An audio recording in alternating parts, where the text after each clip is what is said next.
Welcome once again to CookingaRound's channel. Welcome, welcome. What do we have for you today? Best classic lasagna. And once again, this is one of my favorites. Everybody loves lasagna.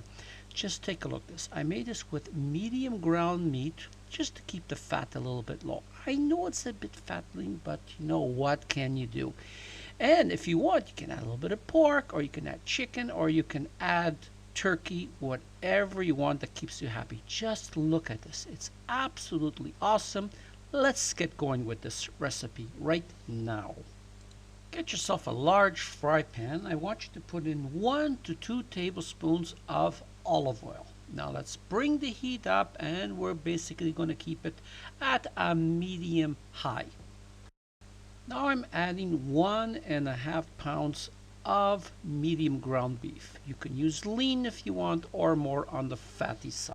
Now add 1 medium chopped onion, and here the garlic depends on you. Add 2 to 3 or even more if you are on the brave side. Now let's add some fresh ground pepper. Add as much as you want. Now as for the salt, that depends on you. Here I'm adding just a little bit, say about half a teaspoon. Now let's stir it around and let this cook for about 20 minutes or so. Okay, we're back. Let's add 1 can of crushed and peeled tomatoes, or you can use fresh if you want.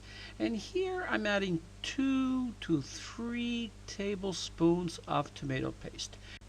Now if you want it more on the rich side, add another tablespoon. So now let's stir this around and incorporate it all together. Now let's add about 1 tablespoon of Italian seasoning.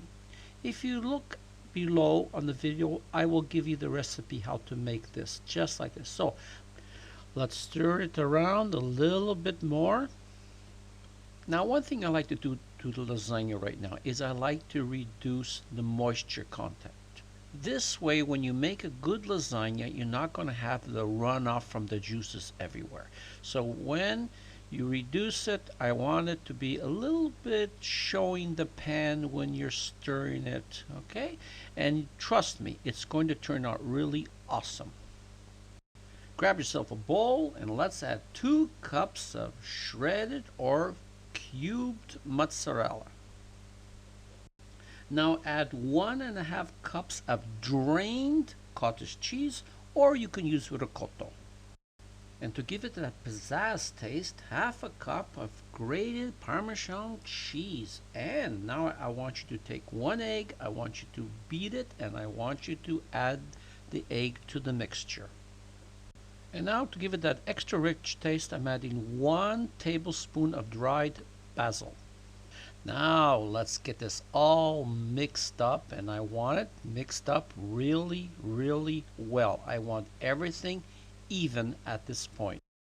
Get your lasagna dish, or basically any dish that you have. If it's round, it's going to give you a little bit more trouble. Now grab your lasagna noodles or plates, and there's no science here. Put it any way you want as long as you cover 1 layer. Now you can see here it's not going to fit, so I had to break it. And don't worry, the noodle inspector is not going to open up your lasagna and check it. Take your meat mixture and just basically start putting it on the plates of pasta and start moving around, get it evenly. Now take your cheese mixture and do the same thing. How much you use, that depends on how many layers. So you know what they say, practice makes perfect. I still get it wrong. Now just start building up the layers. Here now I'm putting the pasta plates in a different direction, but you know something, you really don't have to.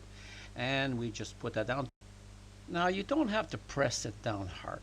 Now add again the meat mixture and then the cheese mixture, and just keep on repeating. Now on the last layer, I like to top it off with extra cheese, and here I'm just adding mozzarella, or you can just use the extra mixture if you still have any. Now we're going to cover it with foil, and we're going to let it go into the oven at 350 degrees for about 30 minutes, or until you see it bubbly on the bottom of the dish. Then we're going to remove the foil and then let it go for another, say 10-15 minutes. But I want you to keep an eye on it because I don't want the mozzarella on top to burn.